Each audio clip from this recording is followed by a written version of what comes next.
We're back in Madden 2004 doing another series. Last time I was here, the Oakland Raiders took me through an undefeated season, then we struggled to find success after, but we eventually did. This time I'm going to take over the Pittsburgh Steelers. This isn't a rebuild, but I don't know how far we are from creating a dynasty. Let's find out. Before we head to the roster, I do want to point out that the scheme in these games have a bigger impact on wins and losses than I originally thought. Go check out the Tony Romo video where I tested that out. The first thing you'll notice is that the offense is very balanced. The second thing that you'll notice is how Cowher likes to split the carries evenly with his backs. I feel with a scheme like this, we'll have to have good players everywhere on offense. While on defense, they do run a 3-4 while they primarily focus on the run over the pass. With how aggressive they play, I think they can get away with that as long as their secondary is good enough. If not, this could be a long season.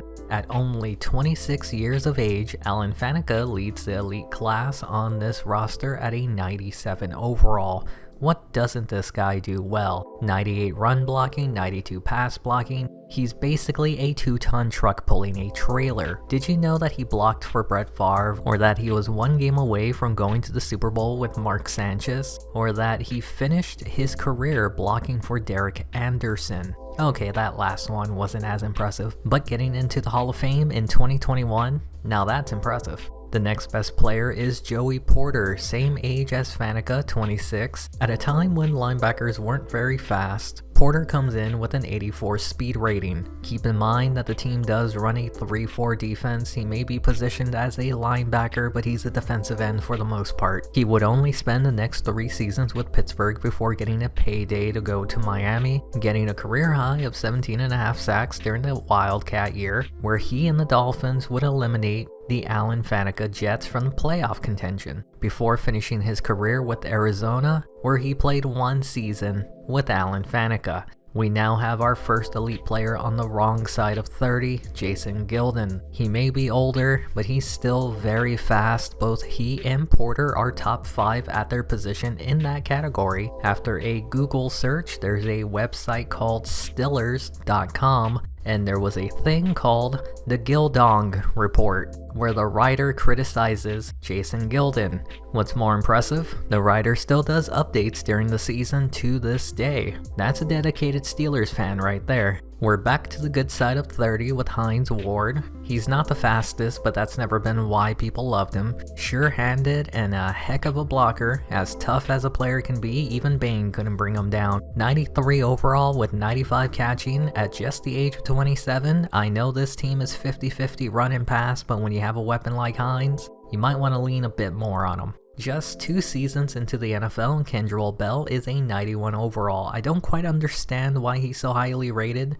I had never heard of him before and his stats don't stand out to me, but it turns out that after his rookie season, injuries took over. Unfortunately for him, a knee injury in 2005 ended his tenure with the Steelers and he was never the same. Retiring 3 years later, hopefully that doesn't happen in this series and we see how his career would go if he never got hurt. There's a lot of really good players on this team and they seem to be split evenly on defense and offense. We talked about Hines Ward, but we also have Plaxico Burress. He's not as good, but he's still pretty good. Passing the ball shouldn't be an issue come the start of the season. But if they're struggling, I can rest assure you, it's not because they don't have weapons. We all know about Burress at this point and his most memorable moment when he caught a touchdown pass from Roethlisberger in 2012.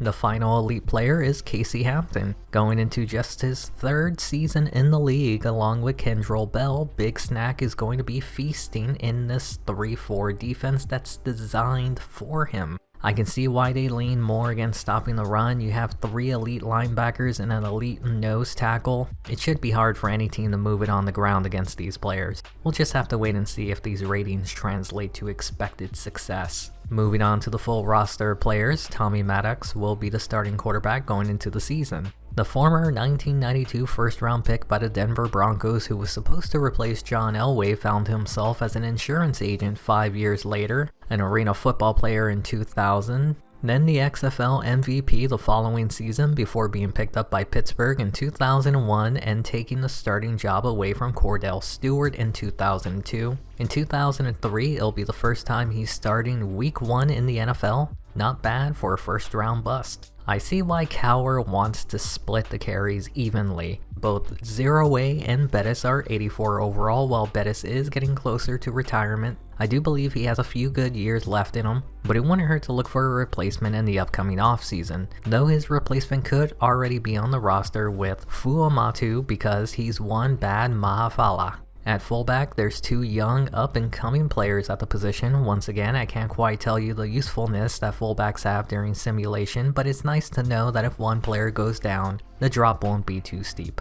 I do have a preference, and that's a blocking fullback over a receiving one, though I feel like a receiving one will have more of an impact in simulation. I'm going to have to test that out eventually. We already discussed the top 2 receivers on the team, Ward and Burris. The one player that's going to be flying under the radar this season will be Antoine Randall L. I never realized how fast he was in these games, considering that his 40 time was at 4.55. He'll also be the return man this season behind him. We're not looking too good. I'd like to have one more player in the 70s because you never know when injuries can happen. This is so far the worst position that we've seen up to this point. Bruner is the clear starter this season, but at the age of 30, it's going to be time to find a new tight end to replace him. This will be his 9th season in the NFL, and what's odd is that I mostly remember him from his tenure with the Texans. The Steelers didn't find his replacement until 2005 with Heath Miller. Let's see if we can find one earlier in the 2004 offseason. You know me, I love my offensive linemen. Games are won in the trenches, and when you have a good trench, everything else can succeed. Marvel Smith will be the starting left tackle. He's very young, and I don't know how much more he can develop. Even if this is the best he'll ever be, that's still pretty darn solid. Alan Faneca is the leader on the line. He's only 26 and as of this point the oldest player on the line. There's still 3 other positions, so that can change, but to have 2/5 of the line that young, it lets us focus on other problems for at least 10 years. Now we found the oldest player, Jeff Hardings, the true veteran on the line at the center position at 30 years, and he's only been in the league 2 seasons more than Faneca. We've seen that offensive linemen have the ability to stay around till they're almost 40. I don't think that'll be the case with Hardings, but with his 87 overall, we still have a few good prime years left in him. Kendall Simmons is the lowest rated player on the offensive line so far. He's barely heading into his 2nd season in the NFL. He has a chance to develop a bit more, but overall, I'm very happy with the offensive line. Depth does concern me, but there's not much we can do at the moment. We've now found the worst player on the offensive line, Todd Fordham. I traded for him back in my Arizona Cardinals 2K5 rebuild. He's much worse here.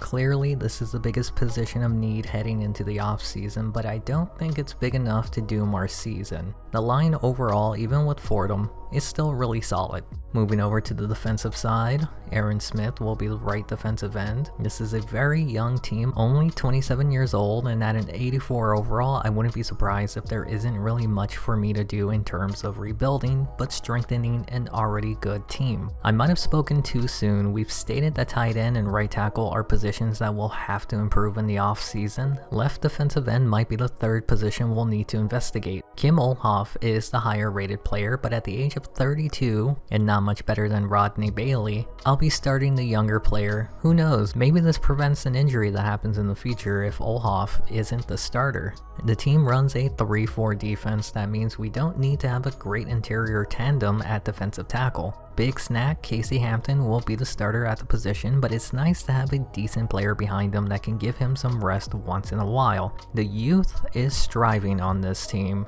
It does help to have some veterans like Jason Gilden. I don't remember how long linebackers last in this game, but we have at least a good 4 more years with him as a starter. Behind him is Higgins, who had a really good career in Pittsburgh when they released Gilden the following year. Went on to be a part of that Arizona team with Porter and Faneca. Unfortunately, he passed away in 2023 due to chronic ethanol use. At middle linebacker, we already discussed one of the starters in this 3-4 defense, Kendrell Bell. The other starter is James Ferrier. The Ultimate Ferrier spent most of his time with the Jets before being signed by Pittsburgh in 2002, and the rest is history. Behind him is Larry Foote. He had a good career before going to Detroit for 1 season and returning back to Pittsburgh the following year. He also played in Arizona. Don't worry, it was after Faneca, Porter, and Higgins all retired. Joey Porter stands all alone at the right outside linebacker position. We've already discussed him. His son is now in the NFL, who was born on June 26, 2000.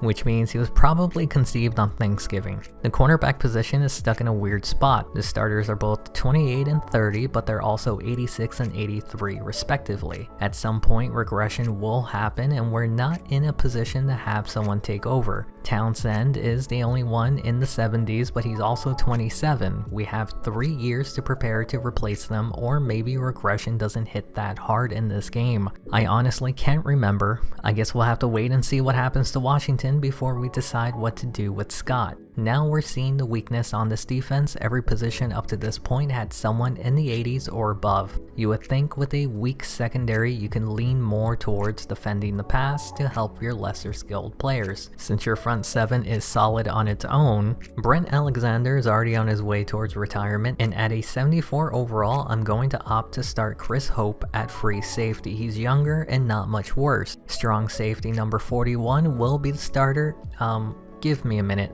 That's much better. Troy Polamalu will be the starting strong safety on the team at a 78 overall. He may not look menacing, but at the age of 22 and still plenty of time to develop, maybe he could be a future Hall of Famer, or maybe he already is. He got his bust back in 2020 and it looks great all the way from his head to his shoulders. Jeff Reed, who looks like Freddie Prinze Jr. in that picture, will be the kicker. Fresh off his rookie season at an 80 overall, let's see if he can get in the 90s soon. While the punter will be Josh Miller, I believe punters and kickers stick around close to their 40s, sometimes even playing into their 40s. I wonder if Miller can do the same. After simulating the preseason, the team managed to go 2-1-1. That's above 500. Maybe that means the team will go above 500 in the season. The passing game left a lot to be desired out of Tommy Maddox, but if you're a little batch like me, the good news is that Charlie Batch looked good. But he was playing against the backups. There's no telling how well that translates against starters, but if Maddox goes down, I have confidence in Batch. There was an injury to Jerome Bettis. He'll be out for the season opener, but that'll mean Zero Way will be the starter along with Bad Maafala. Before we head to the season opener, I wanted to spotlight some of the players who improved. Kendall Simmons improved by 2 points, strengthening an already strong line. Chris Hope also improved by 2 points, closing the gap that he and Alexander had at free safety by 1. The final player was Alonzo Jackson. He'll be the backup to Joey Porter, but he'll now be doing it in the 70s club. One thing I've noticed, all these improvements happen to players under the age of 25. We're now here at the season opener where the Steelers will be taking on the Baltimore Ravens. It's clear on here that we have the better team, but how much will the injury of Bettis this week affect the outcome? It was a closer match than it had any right to be. The Steelers jumped ahead with a 13-0 lead after the first quarter, though the Ravens did make it a game again after a 38-yard pass from Redmond to Heap. In the end, it wasn't enough as the Steelers defense held them to just 3 more points after that. But the Ravens defense is no joke, only allowing 1 field goal after the first quarter. Both Redmond and Maddox struggled against 2 elite defenses. You would imagine that with Bettis going down for the week, the game plan changed to be more pass heavy. Looks like this team isn't built to win off the arm of Maddox. They handed the ball to Zero Way 29 times in the game. He had over 100 yards with a 4.1 average. The fact that they didn't try to run it with Maafala should tell you that they're not prepared to let him take over Bettis' spot yet. The biggest disappointment this week would have to be the usage of Plexico Burress. 5 catches for 24 yards is very lackluster for a guy who could be a number 1 on several different teams. Hines Ward, on the other hand, picked up the slack with 8 catches for 88 yards and a touchdown, the only offensive touchdown for the Steelers. On the defense, Casey Hampton got his first sack of the year on the first game of the year. I told you he was going to feast. Joey Porter led the team with tackles at 8, while Hampton and Polamalu had 7. Deshae Townsend, the nickel corner on the team, had a forced fumble and an interception, trying to make an early push for the second corner spot next year, while DYN-CHISE, the second corner, says, "I still have more left in the tank," with an interception. We'll have Jerome Bettis back for our first game away this season against the Chiefs. Their linebackers aren't the best, which should allow for our running game to succeed. Their secondary isn't that great either. I expect a better passing game today than against the Ravens last week. The Steelers did not score a single touchdown. In a game where I thought the offense would thrive, they couldn't get into the end zone, while the defense struggled against the run, allowing the Chiefs to score 4 times on the ground. This is the second straight game that Maddox struggled to find success in the air, threw the ball less this week but managed the same amount of yards. Had another interception, that's 3 on the year. They did stop Trent Green from throwing all over them, forcing him to turn the ball over twice. Jerome Bettis was back in the starting lineup, but it didn't help. If anything, it might have been worse to have him in as running back 1. Zero Way had a good game but lacked carries. On the flip side, Priest Holmes had a 2-touchdown, 100-yard performance, the first 100-yard rusher allowed this season. Once again, you have guys like Hines Ward and Plexico Burress, but you opt to throw to Antoine Randall L. If this team is going to win games, it'll need to get its best playmakers involved. On defense, Alonzo Jackson got the lone sack in the game, while Deshae Townsend had his second straight game with an interception. He's really pushing for that job. Mike Logan with the other interception in the game. Before we go straight into week 3, Bettis will be taking a backseat to Zero Way. They'll still be splitting carries, but I feel more comfortable giving the younger player the start. Week 3 will be against the Cincinnati Bengals, our second division game of the season. On paper, the Steelers should dominate this game, but division games can go either way. We'll see if the home field advantage for the Bengals will have any effect on the outcome. The Bengals started the game fast with a 91-yard touchdown return by Who's Your Mama, but finally Tommy Maddox is using his weapons, hitting Plexico Burress for a 54-yard touchdown pass to tie the game at 7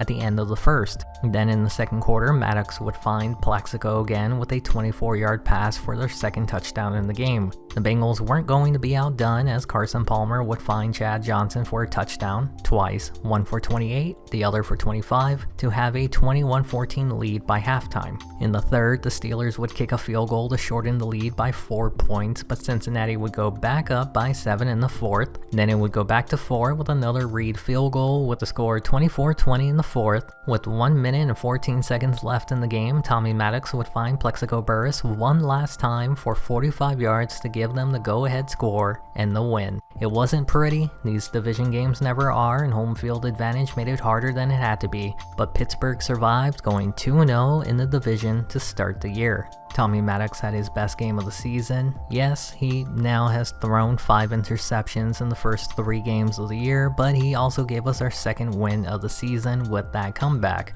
Also, I'm not looking forward to when Carson Palmer takes over Cincinnati. He looks dangerous. When Jerome Bettis doesn't start, we win games, simple as that. Obviously, there's more to it, but I'm happy with how him and Zero Way performed. They combined for over 100 yards. They also struggled to stop the run again, allowing a second straight 100-yard rusher. Maddox threw for 262 yards and 3 touchdowns. Plexico Burress had 240 of those yards and all 3 touchdowns. You'd like to see him spread it out more because Hines Ward wasn't on the stat sheet, but this is what I was talking about when I said give it to your playmakers. They're making plays. We do have to give credit to Neil Rackers for the win. He missed a kick that could have caused the game to be tied at the end. On defense, Kendrell Bell led the team with 10 tackles, 2 of those were sacks. Joey Porter also had a sack in the game, while Troy Polamalu had an interception. This week, the Steelers take on a pretty good Tennessee Titans team. They're evenly matched for the most part. Who comes out on top at the end of the first quarter of the season? It wasn't even close. At no point did the Titans have a lead. They weren't even able to score a touchdown against the Pittsburgh Steelers. They didn't force Aaron McNair into any mistakes, but for the 6th time in 4 games, Tommy Maddox has thrown an interception. It's been a rough start for him this season, but there's still 12 games to go to fix whatever is wrong with them. They also didn't allow a 100-yard rusher, but they did give up 100 on the ground combined, while Zero Way has shown he's the better back with his 5.9 average and 2 touchdowns. I think he wants to be the feature back on this offense. Take Hines Ward off the milk carton because he's back this week leading the group with 6 receptions and 62 yards. Give the ball to the playmakers. Maddox doesn't do that enough. On defense, Jason Gilden led the team with 12 tackles, that's a lot of tackles, while Casey Hampton and Joey Porter both had a sack. The Steelers are now 3-1 after the first 4 games, and they'll now be having their first matchup against the lowly Browns. They struggled to put up points against the Ravens, and it came down to a game-winning drive against the Bengals. Will it be easier against the Browns? After exchanging field goals in the first quarter, the first touchdown would come from Pittsburgh thanks to a 73-yard run from the bus, Jerome Bettis. Once he gets going, you don't want to get in front of him, I understand. The Browns would close the gap with a field goal to make it 10-6, but Zerouay had his turn to score a touchdown with a 1-yard run to make it 17-6. Before the half ended, Cleveland would add 2 more field goals, while Pittsburgh would add one of their own to make it 20-12.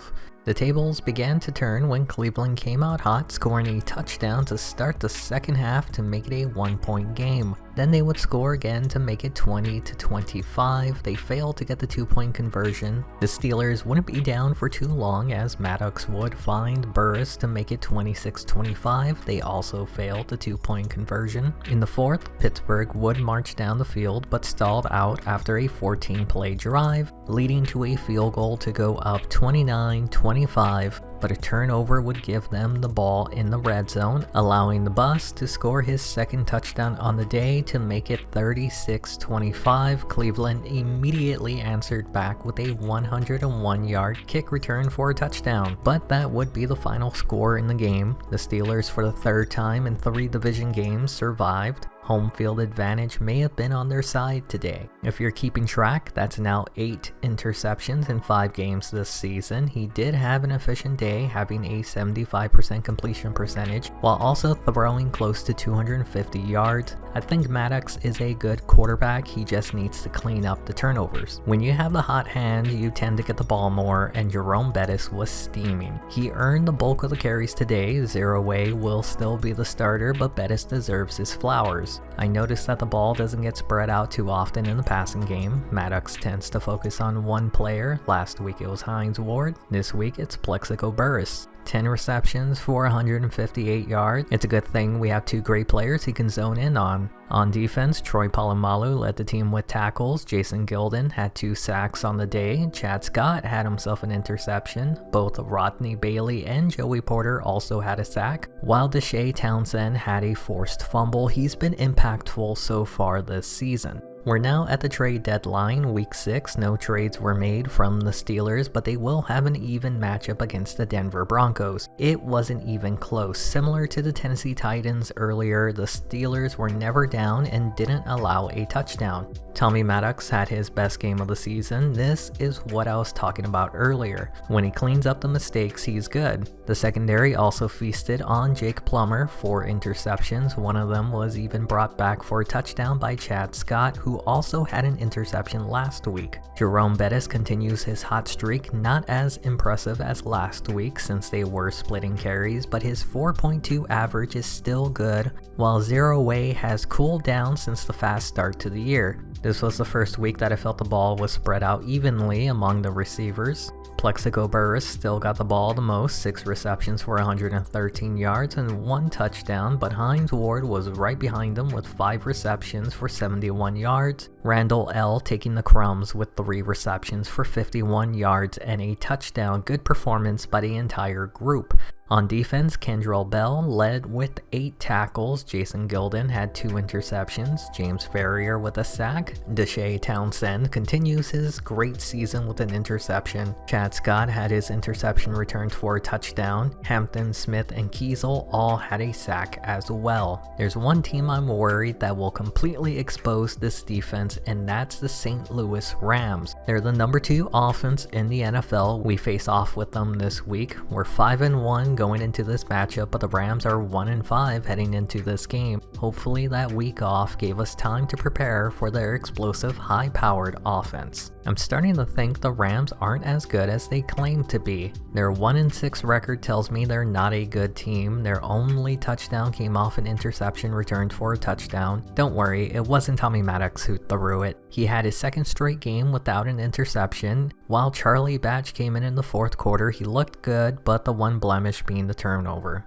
They also shut down the passing game. I don't know if it's because they're both 84 overall, but Bettis and Zeroué had the exact same stat line. 18 carries for 83 yards. I was skeptical about splitting the carries 50-50, but I'm coming around to it. I'm just not looking forward to replacing Bettis. I think we know who's Tommy Maddox's favorite target is, Plexico Burress. When he's on, 10 catches, 115 yards, while Randall L. had another good week, 7 for 55 and 2 touchdowns. Hines Ward, on the other hand, was almost placed on the milk carton again. There hasn't been a need to spotlight Jeff Reed, but today was bad. He missed 4 kicks. He's lucky that the team didn't need those 12 points. On defense, Porter led with 6 tackles. He, along with Gilden, Bell, and Smith, had a sack. There were no turnovers. Very quiet day for the defense. This will now be the midway point of the season for the Steelers in a potential future Super Bowl matchup. On paper, the Steelers have the advantage, but they will be in Seattle. They have the home field advantage on their side. Tommy Maddox would finish their opening drive with a 14-yard pass to Hines Ward to give the Steelers the first points in the game. The Seahawks would answer back with their own touchdown, Hasselbeck to Robinson to tie the game at 7 after the first. The Steelers would reclaim the lead after a 2-yard run from the bus. Then chaos ensued for the Steelers. A 13-play drive that was capped off with a 4-yard run from Morris to tie the game. Then a 61-yard touchdown pass by Trent Dilfer. Yes, Trent Dilfer. Then they somehow managed to get the ball back in the final 2 seconds of the half to kick a field goal to go up 24-14. Then, in the third, Hasselbeck would score his second touchdown, connecting with Robinson for his third touchdown in the game to make it 31-14. 24 unanswered points before Pittsburgh finally got into the end zone again with a 5-yard run from Zeroué. With less than 4 minutes left in the game, Tommy Maddox would find Plexico Burress on a 29-yard touchdown pass to cut the lead down to a field goal, but that would be the final score in the game. Tommy Maddox had his third straight performance without throwing an interception and had a good game overall, but when Trent Dilfer can throw it on you, that means the defense struggled. Zeroué had been having an up and down season. This is one of the reasons why I like the 50-50 running game. If someone is hot, they can keep them in, and that's what they did with Jerome Bettis. Hines Ward has been having a quiet season, not a terrible season, but a game like this was bound to happen eventually. He had a great performance along with Zeroué. He didn't have a good game on the ground, but the air was his friend today. Burress was quiet, but the other players picked up the slack. Last week, Reed missed 4 kicks. This week, he missed 1 that could have tied the game. Jeff Reed is hitting a rough patch. On defense, Joey Porter had a great game, led the team with 11 tackles, had a sack and a forced fumble. Everyone else was mostly quiet besides Rodney Bailey, who had a sack,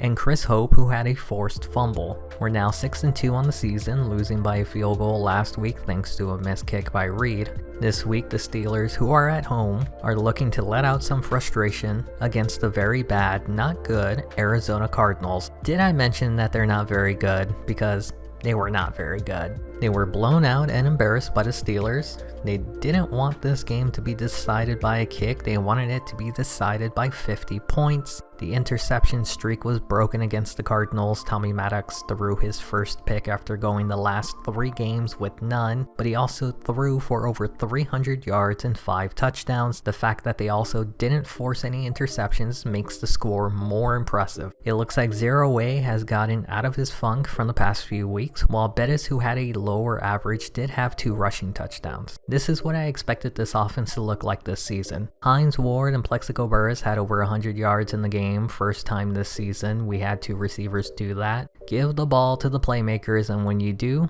you put up 59 points. On defense, Kendrell Bell led the team in tackles with 7, but also had 2 sacks. Casey Hampton also had a sack. Jason Gilden had a forced fumble. Defense didn't really do much. It was all offense today that put up those points. There's not many teams that I've been worried about not beating. The last team was the St. Louis Rams. The other team would have to be the San Francisco 49ers. They're a pretty balanced team overall. We'll see if we can beat them. Once again, the teams that I'm worried about the most are the ones that struggle against us. At no point did we ever trail in this game. We're now 8-2 on the season. We've clinched a non-losing season so far, and there's still 6 games to go. Another interception this week, but Maddox also had another great performance. Over 300 yards and 3 touchdowns. Not as impressive as last week, but really good. They were also able to hold Jeff Garcia to a mediocre performance. It seems like Zero Way has found his smile again. I don't know if Bettis, at least this late in his career, or Zero Way can be the bell cow, but combined they make a really good combo.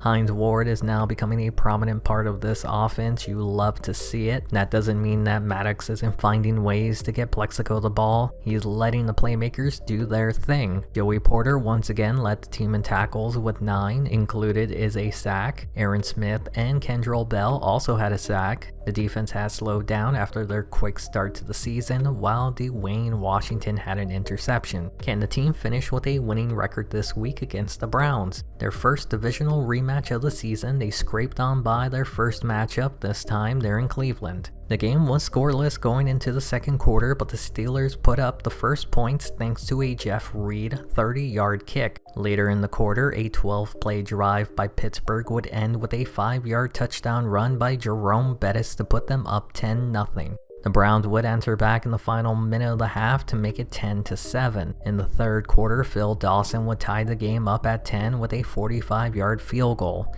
Then, in the final quarter, a 9-play, 84-yard drive capped off with a 8-yard touchdown pass in the final minute of the game. Kelly Holcomb pulled off the upset. This was a shocker to say the least. The Browns aren't a good team, but like I've said, divisional games are hard to predict. Each one so far has been decided by a score. What makes this loss even harder to swallow? Holcomb had 3 interceptions, yet Maddox struggled to find any success at all with all the opportunities he had. After a month of great quarterback play, he slumped back down to being mediocre. Once again, the combination of Bettis and Zero Way has been fantastic, running for over 100 yards combined. The passing game was non-existent today. Plexico was the go-to guy and still had a good performance. The problem is, today, good wasn't good enough, especially when everyone else was below average. Phil Dawson was giving the Browns every reason to lose to the Steelers. This is one of those games that you'll look back and wonder,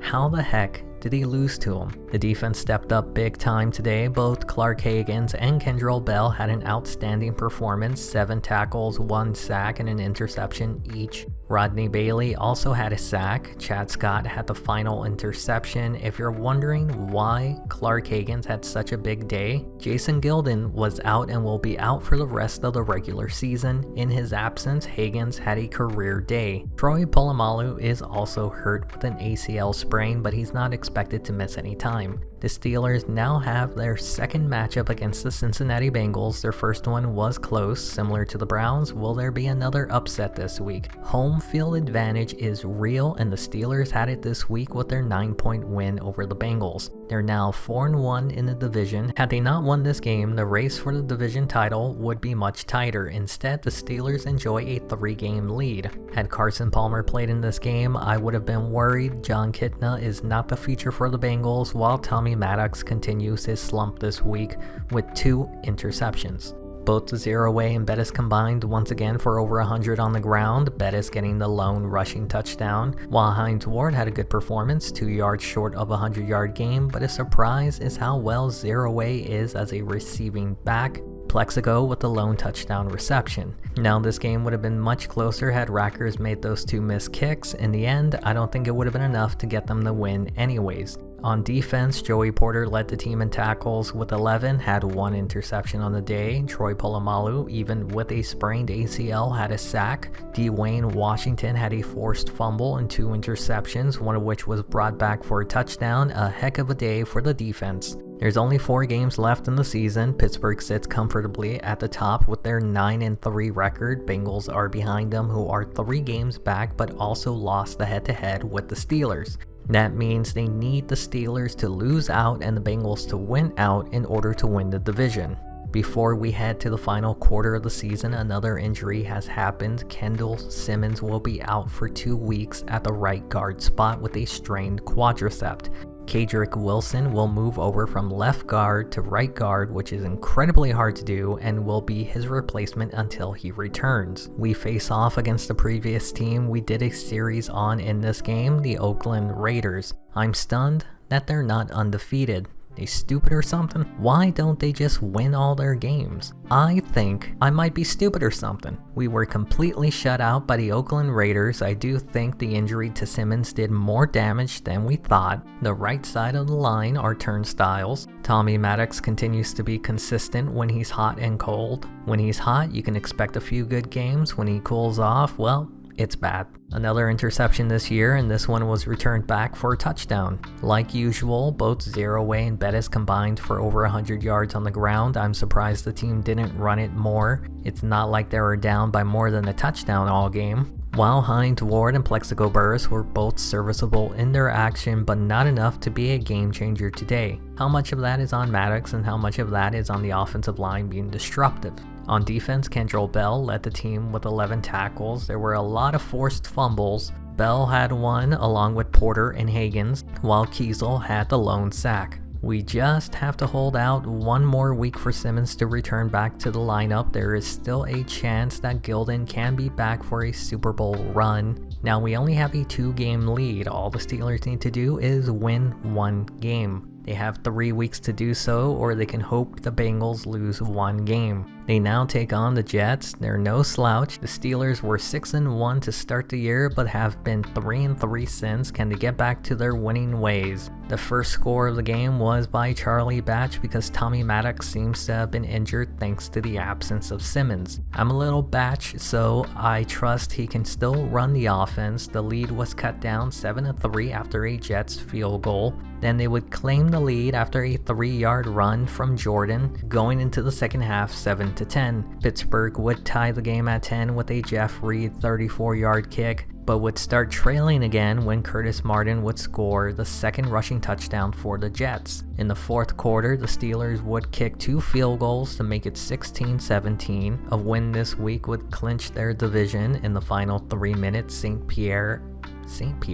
threw a 15-yard pass to Mays to win the game 22-17. Simmons can't come back soon enough. Both Maddox and Batch were knocked out of the game, and if it wasn't for late heroics by St. Pierre, they would have lost. He only made 25% of his passes. Also, Chad Pennington threw more interceptions than St. Pierre had completions. That's a wild stat line. Stop me if you've heard this one before, but both Zero Way and Bettis combined for over 100 yards on the ground. Though Zero Way did have a fumble, still not a bad game for the pair. Hines Ward said it doesn't matter who throws me the ball, just throw it to me. Had 100 on the day. Burris also had a good game, but May's only reception was the game winner. Jeff Reed may have missed a field goal, but he made 3 others, and I think he deserves credit as much as the rest of the team for this win. On defense, Joey Porter led the team with 10 tackles, but he also had 3 sacks on the day. Polamalu, when healthy, is good. 1 sack and an interception for him. Kendrell Bell had 2 interceptions. James Ferrier had a sack.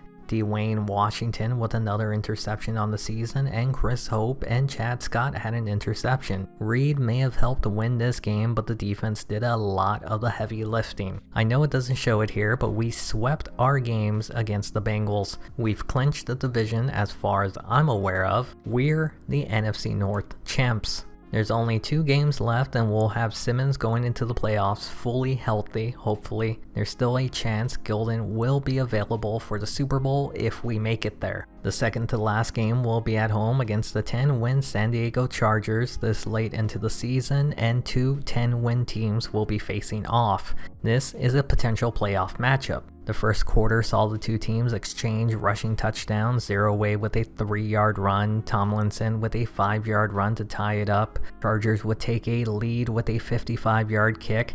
That's really impressive for the time. Heck, that's even impressive for now. Tommy Maddox was able to stay upright in this game and found Antoine Randall L for an 18-yard touchdown pass to go up 14-10 by halftime. In the third quarter, Jeff Reed would turn it into a touchdown game with a 40-yard field goal. No more scoring would be done until the fourth quarter. The Chargers, after a 10-play, 88-yard drive, they settled for a 37-yard field goal to make it 17-13. Unfortunately for them, that was the last point scored in the game. Once again, Tommy Maddox had a lackluster game, and this team is already in the playoffs, but I don't know if they'll be one and done if Maddox doesn't go in hot. Something, Zero Way and Bettis, 100 yards combined, with Zero Way getting the only touchdown on the ground, but also the only fumble. I'm not opposed to having the ball be spread out amongst the three best receivers on the team like this. Ward and Burris are elite, while Randall L is slowly becoming a solid third option. On defense, Kendrell Bell had himself a game, led the team with 10 tackles, 2 sacks, and a forced fumble. Alonzo Jackson also forced a fumble. Casey Hampton had 2 sacks, Aaron Smith had 1, lastly Dwayne Washington with another interception. Townsend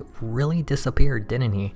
With that win, the NFL has officially crowned us the AFC North champion. But we already knew that we were last week. What I'm more interested in is home field advantage. We're currently third underneath the Oakland Raiders. We lost our head-to-head to them. That means the only way we can leapfrog them into second is if they lose. They are going to be taking on the San Diego Chargers. If the Miami Dolphins win their game, then we're eliminated from the number 1 seed. If the Dolphins and Raiders both win, we're eliminated from the number 1 and 2 seed. There is a scenario where we can earn a bye week if they take into consideration of tiebreakers. If the Dolphins lose and both the Raiders and Steelers win, then it would be whoever has the best conference record in the AFC, which means the Steelers would be first. Funny enough, we have the Sunday night game, but the Raiders have the Monday night game. That doesn't matter if the Dolphins lose. Chad Pennington had 6 interceptions against Pittsburgh. I don't have high hopes for a win,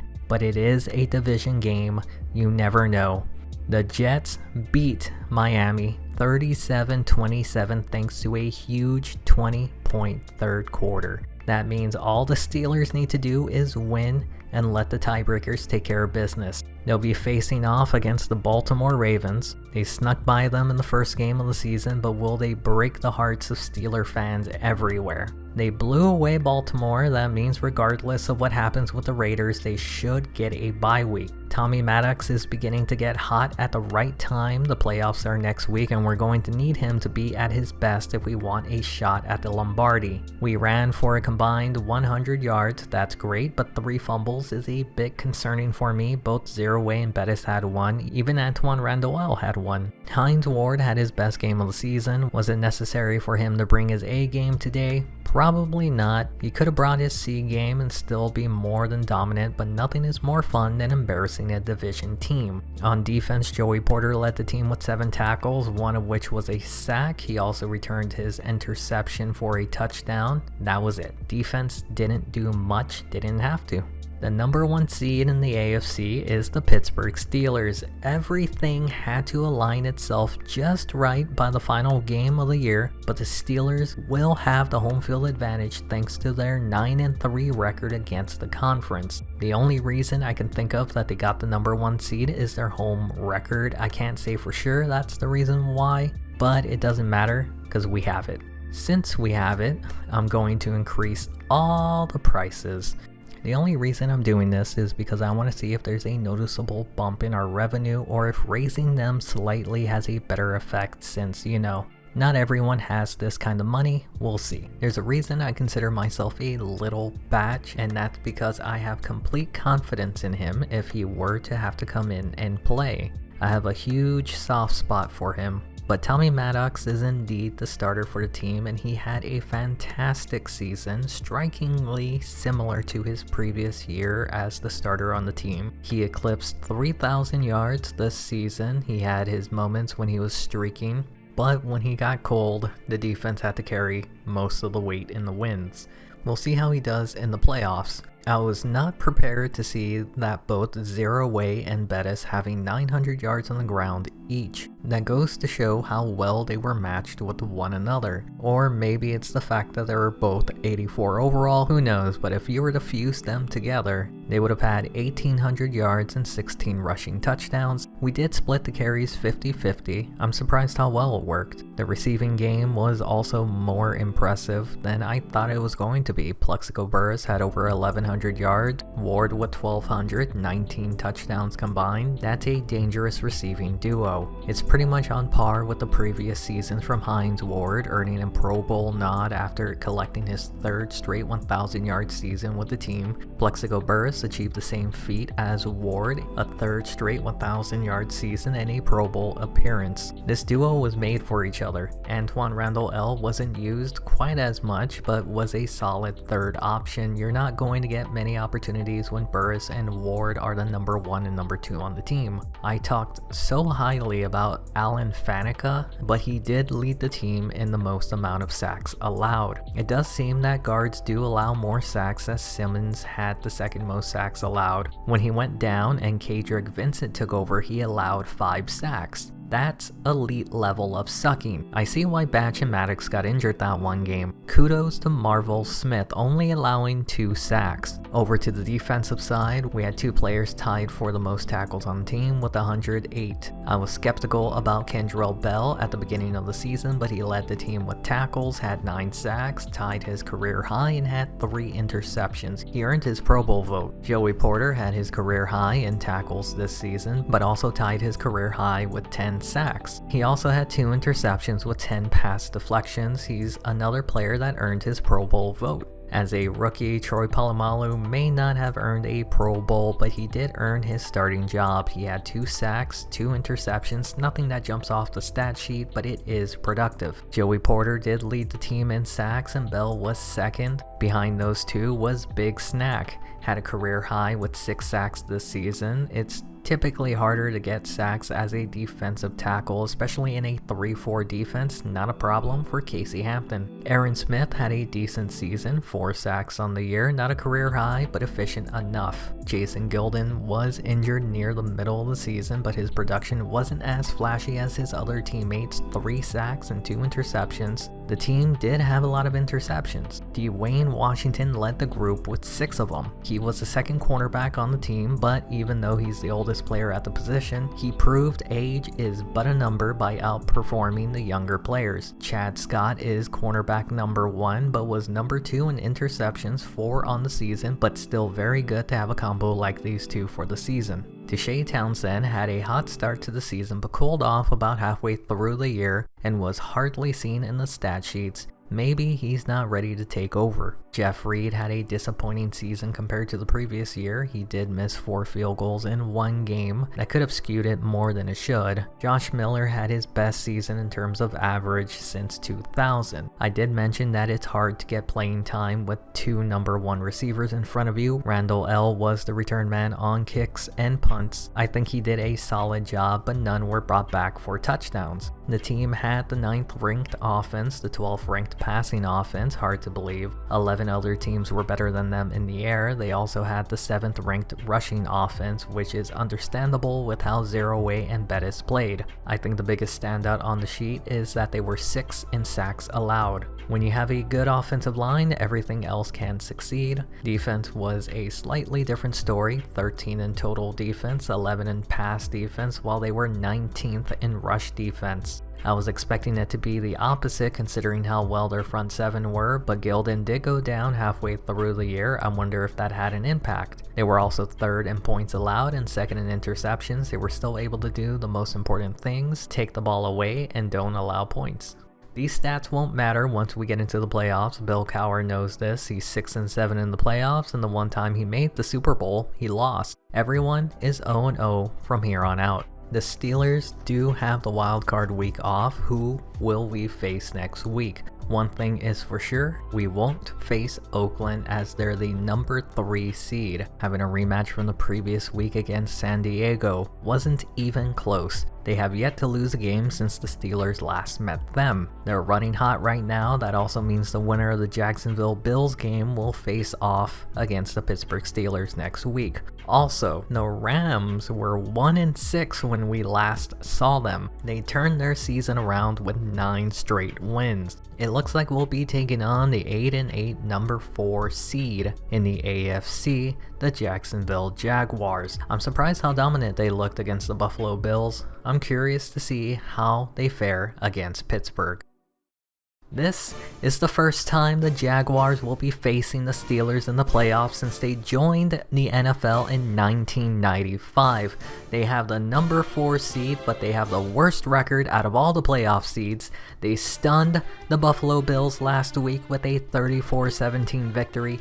This week they try to do the same, but they're not in Jacksonville anymore. They're in the cold, they're in the snow, they're in Pittsburgh, Pennsylvania. The Steelers come in as the best team in the AFC, and even if they had to have some help from the New York Jets and the Miami Dolphins, who will move on to the AFC Championship Round. We start halfway through the first quarter. Pittsburgh's ball close to midfield. Maddox drops back and finds Bruner to get the first on second down. The drive didn't go much further than that, having to settle for a field goal attempt 49 yards out in this cold. It's like kicking a small child, but he gets it through the uprights for the first points in the game. Steelers lead 3-0. It's Jacksonville's chance to answer back on third down. Brunell finds Mays for the first. A few plays later, second down, Brunell finds Jimmy Smith to get across midfield. On the next play, Brunell under center in the pocket and dumps it short to Stokes, who takes it close to the first. They only need a yard. They pitch it to Taylor, right side, spin move, and gets the first.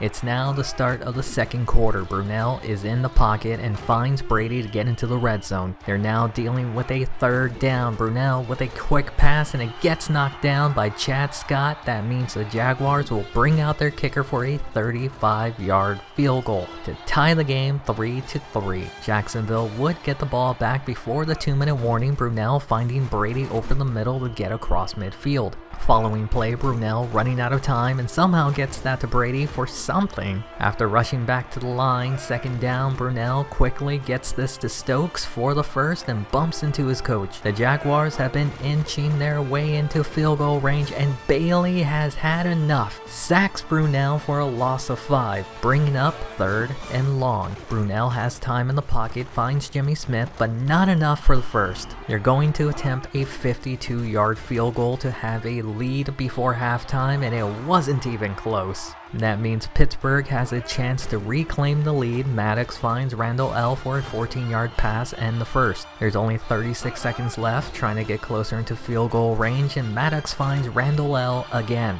It's now 3rd and 13, 20 seconds left in the half, and Maddox throws that one into the dirt. They'll have to settle for a field goal. The last one Reed made was from 49. This one will be from 43. It's up, and they reclaim the lead before half. There's only 10 seconds left. Can Jacksonville do something with it? They run up the middle for a gain of 10. There's only 6 seconds left. Not a lot you can do, right? 4, 3, 2, 1. That's a very long 1 second. That will allow the Jaguars a chance to tie the game up at 6. They missed one from 52 going in that direction. This one is from 47. It's up and it's good. There might be a clock gate if Pittsburgh loses by 3. Not a lot of action in this game, but the Jaguars are looking to change that. Brunell in the pocket finds Hayes for the first. It's now another third down on the drive in the shotgun, feeling pressure, picked off by Joey Porter, and it's brought back to the Jacksonville 35. Can the Steelers capitalize on the turnover? Second down, Maddox over the middle, and it's almost picked off, but that's not the worst of it. Maddox is injured. That means Charlie Batch is in the game, throws to zero away for a few yards, leading to a 48-yard field goal. They made one from 49, but in the other direction, this this one was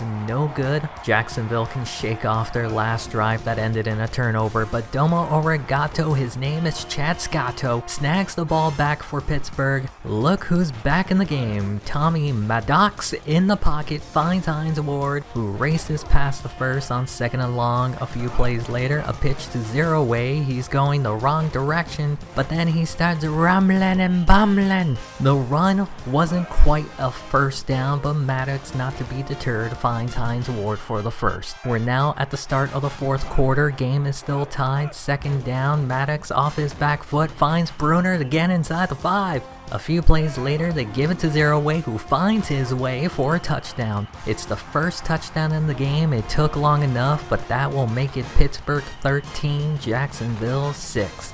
This is an important drive for the Jaguars. On 3rd and 3, Fred Taylor gets the handoff, but Joey Porter makes the tackle behind the line of scrimmage. That's going to force the Jaguars to punt with just over 3 minutes left in the game. You already know what's going to happen. It's either a touchdown or a fumble. Randall L takes to the sideline spin move, and there he goes. That's 4.55 speed. He's breaking the sound barrier. Nobody is going to catch him. That would be the final score. Jacksonville never recovered after that punt return in what looked like a defensive battle. The special teams unit was the deciding factor. Antoine Randall L was a huge impact today. He's responsible for 10 points on his own, and that will push the Pittsburgh Steelers into the AFC Championship Game. Who will face the Pittsburgh Steelers next week to go on to the Super Bowl? Will it be the team that allowed Pittsburgh to sneak into the number 1 seed, or will it be the team that shut them down during the season? By the way, after 10 straight wins, the St. Louis Rams have lost to the Tampa Bay Buccaneers. It looks like the Oakland Raiders may get the last laugh on the Steelers this year, as they have beaten the Miami Dolphins to move on to face the Steelers in the AFC Championship Game. Thanks to Fielder's 3 interceptions, the Dolphins will be one and done after choking their Week 17 game away. That forced this scenario to happen. The Steelers will be without Jason Goldman for another week, but if they manage to win this week, there's a chance he'll be back for the Super Bowl. Almost 30 years ago, the Pittsburgh Steelers lost to the Raiders 17-0, the only shutout in this rivalry to this day, until Oakland beat them this season 14-0. Later on that year, in 1974, Pittsburgh would beat them 23-13 in the AFC Championship Game to go to the Super Bowl. Will history repeat again? Each team finished the season 12-4, but Oakland beat the Steelers during the season 14-0. Thanks to Miami's Week 17 loss and the tiebreakers Pittsburgh held, they leapfrogged everyone to the number 1 seed. Oakland got their revenge against Miami, but now for the 4th time in history, the Raiders faced the Steelers in the AFC Championship Game. They won the last meeting against them in 1976, but lost the 2 prior meetings in 75 and 74. Can they break even today? We start with Pittsburgh on 3rd down. Maddox in the pocket, throws over the middle to Randall L for the first. A few plays later, Maddox, play action, pressure closing in, Zero Way with a catch for the first. Another 3rd down on the drive. They converted the last one to Randall L. They convert this one with Plexico Burress. They're getting close to the red zone. Maddox in the pocket, throws down the middle and has Hines Ward, who fights his way near the first. On 3rd and inches, they hand it to Zero Way, who converts for the 3rd first down on 3rd down. Another 3rd down on the drive. Pittsburgh inside the 10, throws to the outside, but Randall L can't get the first. That means Jeff Reed has to come out for a 25-yard kick for the first points in the game. It's Oakland's chance to take the lead. At the start of the 2nd quarter, Gannon finds Jerry Porter for a first down. A few plays later, Gannon drops back in the pocket, rushed his throw, and finds Porter again for another first. They're now in Pittsburgh territory. Gannon takes off with it, gets a block. He has room for the first and gets it. Just on the edge of field goal range, Gannon in the pocket goes deep. It's tipped and it's picked off by Troy Polamalu. He has the sideline, but brought down by Jolly near midfield. Steelers have a chance to extend their lead. Maddox throws down the middle, caught by Ward, who fights his way past the first. There's 3 minutes left in the first half. Maddox in the pocket, moves to his right, throws, has Ward, outruns Woodson, and they score the first touchdown in the game. Can the Raiders answer back before half? Gannon's running out of time and finds Jolly to get to midfield. We're closing in on a 2-minute warning. Gannon in the pocket, fires down the middle, has Rice, but does he have the speed? Can't outrun the last guy. It's 3rd and goal from the 3. Gannon throws and it's knocked down by the ultimate farrier. That means they'll have to settle for a 20-yard kick to make it a 1-score game again. The half isn't over yet. There's still a minute to go. Gannon takes off with it to get near midfield. The following play, Gannon drops back a 3-man rush from the Steelers and he finds Gardner for the first. They're now near field goal range, 3rd down, less than 20 seconds left on the clock, and finds Rice and he's short of the first. That means with 1 second left on the clock, the Raiders will kick a field goal to make it 10-6 at halftime. We're now in the second half. Pittsburgh has the ball, checked down to Crater to get the first. A few plays later, Maddox drops back in the pocket, has time, and finds Burris across midfield. Same drive, 3rd and 12, Maddox in the pocket, finds Burris again, defender misses the ball, Woodson can't make the tackle, and they're now up 17-6 in this game. Down by 11, Oakland looking to score quick. Gannon in the flat for Gardner, who gets the first. A few plays later, play action, they bring a corner blitz. He gets it out in time to Porter for the first. Same drive, 3rd down, Gannon in the pocket finds Jolly, gets the first and tackled at the 25. Another 3rd down, Gannon in the pocket, going to the end zone. Rice comes down with it for a touchdown and he shortens the lead 17-23. At this point, can Pittsburgh put the game away? Maddox throws over the middle and finds Bruner for the first. On the following play, play action to 0 away, Maddox throws deep and has Ward for a big completion. Same drive in the 4th, on 3rd down, Maddox floats it over the corner and into 0 away, who's tackled short of the end zone. It's now 1st and goal at the 2, they pitch it to 0 away, who finds his way for his 2nd touchdown in the playoffs and his first one in this game. They're now up 24-13. Time is running out for Oakland, less than 2 minutes left in the game. Jolly with the completion for the 1st down. It's now 3rd and 16, just over a minute to go in the game, finds Rice, but he'll be well short of the first. It's 4th down, game comes down to this. Gannon drops back, throws deep, Rice makes the catch but can't get past Palomalu and tackled near the 30. Another 3rd down, less than 30 seconds left in the game. Gannon will take off with it, he'll get the first and into the red zone. 16 seconds left in the game, Gannon in the pocket steps up, finds Rice to cut the lead back down 24-19. That means they're gonna go for 2 to make it a 3-point game, hand off to Gardner, but he's tackled by Higgins at the 1-yard line. With 12 seconds left, the Raiders need to recover this onside kick to keep the dream alive, but they can't come up with it. That means the Pittsburgh Steelers will be moving on to the Super Bowl and are currently 3-1 when facing the Oakland Raiders in the AFC Championship Game. For the 2nd time, I've had a team go to the Super Bowl in their first season, the Raiders being the other team. Can I go 2 for 2 winning the Lombardi in our first year? It'll be either against the New York Giants, who made it in the Oakland rebuild, or will be the Tampa Bay Buccaneers. Looks like the 2 teams who made it in the last series got eliminated 1 game away from the Super Bowl, and it'll be the Steelers versus the Buccaneers. One of the best defenses in the game, the Tampa Bay Buccaneers are looking to create a dynasty going to their 2nd Super Bowl after beating the Raiders last season. There ain't going to be no rematch, but we'll see if they can still win back-to-back. Before we head to the start of the game, Jason Gilden is questionable to start this week. He's better than Higgins while injured, but he won't be available for the game. I also want to restore the prices for our playoff games. I would like to report that raising the prices to the absolute max did in fact not help. We actually lost some money doing that, but it's fine. That's why I wanted to test it out. I mean, they do it in the real NFL. I don't think this is very realistic then.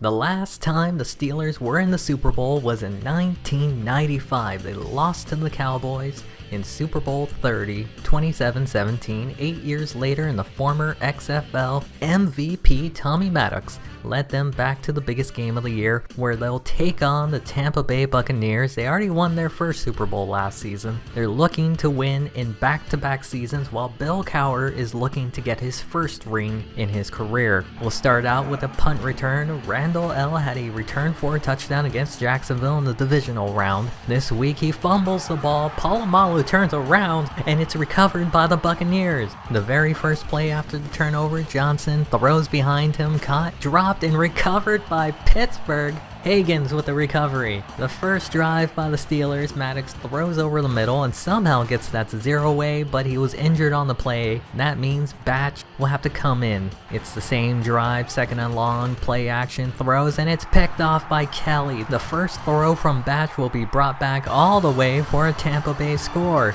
They'll take the early 7-0 lead. Maddox has been put back in the game and he finds his fullback Crater for the first. The following play, Maddox under center, play action, throws over the middle, Randall L with a catch. A few plays later, Maddox drops back over the middle, this time Burris makes the catch. They're slowly moving it, play action, throws, and it's picked off again by Kelly. Hard hit by 0-way. We fast forward to the second quarter, Buccaneers with the ball, but Domo Origato, this is Chad Scotto with the interception, his second one in the playoffs, and he takes this one all the way to tie the score up at 7. This is now the Buccaneers' next drive. Johnson over the middle, but it's picked off by Kendrell Bell, and he's tackled a yard short of the end zone. The very next play, Maddox throws to the end zone, and it's picked off by Kelly.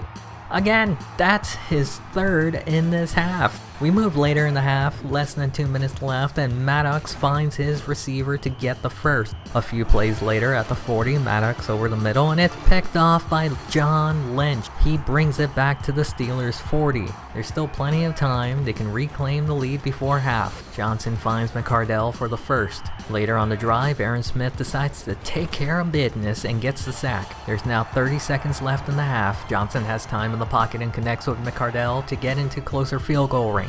With 3 seconds left in the half, Grammatica will attempt a 41-yarder. They're now up 10-7 at halftime. It's Pittsburgh ball now in the third. Maddox finds Burris to get the first. We don't see a lot of runs in this series, but this time 0-way breaks one off to get another first. They're now near midfield. Maddox in the pocket, throws deep to his left, and it's picked off for the 5th time in the game. This time by Rondé Barber. The coach is not happy with him right now. The biggest stage of his career, and he done goofed. Despite all the turnovers, they're only down by 3. Johnson finds Stilger to get across midfield. A few plays later, Johnson drops back in the pocket and down the middle to Keyshawn Johnson. After getting the first down, Johnson feels the pressure, but Dilger is open for the first down. They're now inside the red zone, has plenty of time. Throws, and McCardell gets them inside the 5. It's now 1st and goal to pitch to the outside. Jones has the edge, stiff arms Higgins, and touchdown Buccaneers. The Steelers are running out of time, down by 10. Maddox has Burris for the first. It's now the 4th quarter, the final quarter. Bruner has it down the middle to get past midfield. A play later, Maddox in the pocket, throws, and Randall L for the first. They're moving it now, momentum is on their side. Play action, Bruner with another catch for the first and gets them inside the 10. It's now 2nd and goal, they hand it off to 0-way, who finds his way in for his 3rd touchdown in the playoffs. The Steelers need to get the ball back. 2 minutes left in the game, they run it before the 2-minute warning, saving a timeout for Pittsburgh. It's 2nd and 8 at the 2-minute warning. They go back up the middle, tackled short of the first. This is the game. They hand it to Allstott, and he's tackled by Higgins short. That's going to force them to punt it. Make your guess. Is this a touchdown or a fumble? It's neither. It's going to be a fair catch. The very first play after the punt, Maddox finds Ward for a first down. They rush back to the line. Maddox in the pocket throws a floater over Kelly into 0-way for the first down. A few plays later, 3rd down, Maddox with time but can't get the completion. It now comes down to this 4th down. Maddox throws. Burris breaks away. He's trying to outrun Kelly, who forces a fumble and recovered by the Buccaneers. That's how the game's going to end. You should have seen me jumping up and down, then squatting in disappointment after the Burris fumble. We could have won, but we lost. And the team today really shot themselves in the thigh, the right thigh. Specifically, the right one. Well, you know what they say, there's always next year.